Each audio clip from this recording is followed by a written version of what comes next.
असद रहीम, किसी भी जज को सारी जिंदगी इस लम्हे का इंतजार होता है कि वो चीफ जस्टिस ऑफ पाकिस्तान का ओहदा संभालेगा, लेकिन हमने देखा कि गुज़श्ता रोज एक जज ने इस्तीफा दिया और आज उस जज ने इस्तीफा दिया जो 2024 में ही चीफ जस्टिस ऑफ पाकिस्तान बन सकता था। कितनी अनफॉर्चुनेट सिचुएशन है और ये मामला किस तरफ जाता देख रहे हैं? जी, बेतहाशा अफसोसनाक दिन है। जस्टिस एजाजुल एहसन साहब वो जज साहब हैं जिनकी फाइनेंशियल इंटेग्रिटी पे और ओवरऑल इंटेग्रिटी पे कोई सवाल क्या, कोई शक, कोई शुबा, कोई नुक्ता भी नहीं लगा सकता नहीं होता। जो उन्होंने फैसले किए, चाहे आप इत्तेफाक करें, इख्तिलाफ करें, एक दिलेरी से किए थे, कानून को समझते हुए किए थे।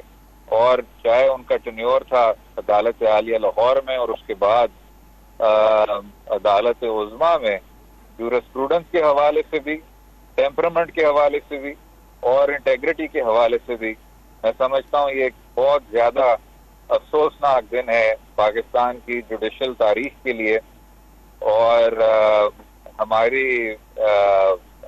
अदालत उज़्मा के लिए और अदालती निज़ाम के लिए, निज़ाम के लिए।